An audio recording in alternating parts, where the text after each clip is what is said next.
So, I recently went to Paris over the holiday break. Not to brag or anything. And as is tradition, whenever I go back to France, I visited both the Eiffel Tower and Notre Dame. And that cathedral always gets me thinking about the Hunchback of Notre Dame. Not the Disney movie, but this thing with pages and reading. See, the story of why French author Victor Hugo wrote the book in the first place is actually pretty interesting. It's the 1830s and the Cathedral of Notre Dame has been left in utter disrepair. A succession of revolutions and the wear and tear of time have left it in a state of near collapse. The people of Paris were on the brink of tearing the whole thing down and replacing it with something more modern, totally getting rid of this monument to Gothic architecture. But Victor Hugo would not have that, so he wrote a book called Notre Dame de Paris, or as we call it in the Anglophone parts of the world, The Hunchback of Notre Dame. That book was so popular that it's almost single-handedly credited with convincing the French to restore the old cathedral instead of replacing it. Not only is it a great novel, it's also one of the first ever published to focus on characters who weren't from the nobility, which probably had a great deal to do with its popularity. But it's also full of several chapters that any modern editor would call self-indulgent essays full of bloated exposition. And one of those, of course, is one of my favorite in the whole book. Chapter 2 of Book 5, One Shall Destroy the Other. In it, Hugo muses on the importance and power of architecture, but how in the face of the printing press, well, no one cares anymore. Print is more powerful and more important, and old buildings like Notre Dame are left to rot on the side of the road of history. It's a metaphor. Or, in Hugo's own words, the Book of Stone, so solid and so enduring, was about to make way for the Book of Paper, more solid and still more enduring.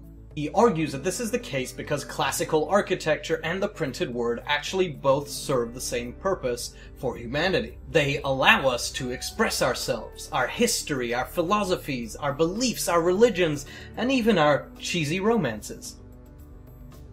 I think these days they're called ships. See, before the printing press came along, reading and writing were reserved for a certain class of people, the rich and the clergy. Not only that, but copying books and the information in books meant writing them from scratch all over again. It's a process that was so slow it made mass production almost impossible. So, in that era, great artists didn't write. Or, as Hugo puts it, whoever was born a poet became an architect. Architecture has been the great handwriting of humankind.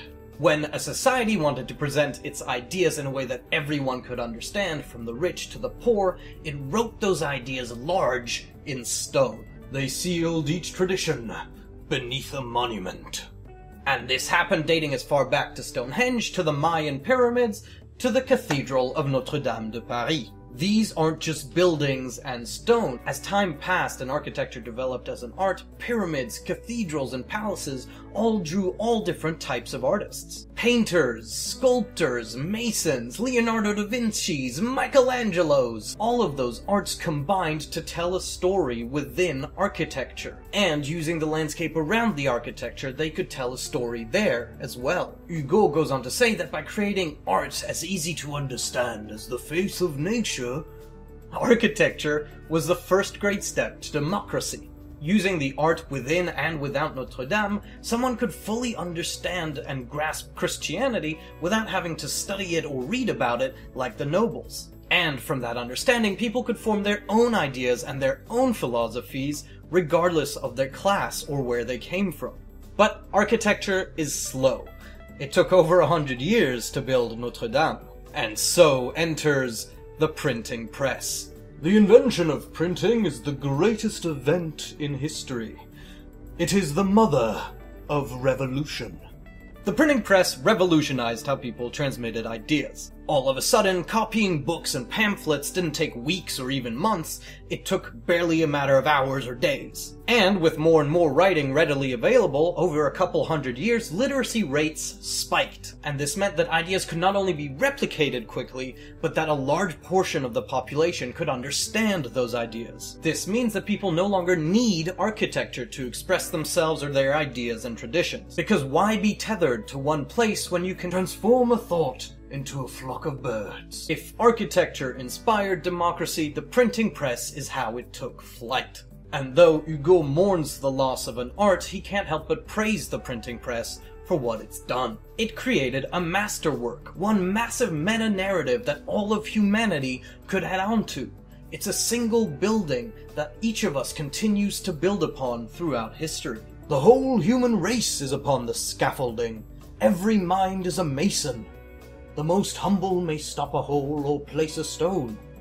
It is the second Tower of Babel of the human race. And the reason I think about this chapter a lot is because of you. And you on YouTube, and you on Facebook, and you on Twitter, and you on Wikipedia, and you everywhere on the internet. One shall destroy the other. The internet shall destroy printing. First came the book of granite, then the book of paper, and now the book of code. Every aspect of printing that Hugo praises, the internet now does even faster. Ideas aren't communicated as fast as a flock of birds in the air, they're communicated almost as quickly as they're even thought up. And anyone who has access to a phone or a computer can publish their ideas. Not only that, but with translation options becoming better and more readily available, language isn't even a barrier anymore.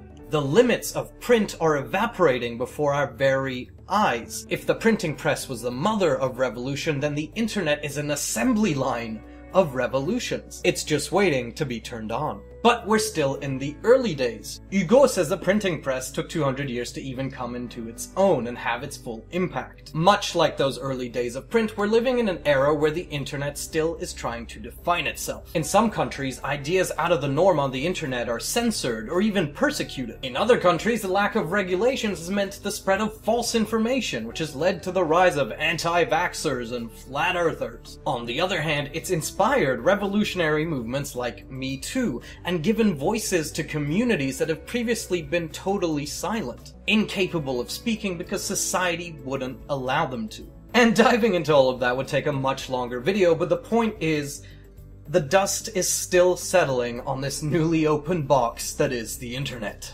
It'll take time for us to truly understand the impact of the internet on how we express ourselves as a society. But I often wonder what Victor Hugo would think about it. I hope that he would see it as a tool for democracy and reason, and that with time, it will become as revolutionary as the printing press before it. In the meantime, let's protect our buildings and our press. The words of stone and paper are our history, and they're the history we've built all of our stories on for thousands of years. They're the foundation of how we got to where we are today. So let's protect monuments like Notre Dame and Notre Dame. They are who we are.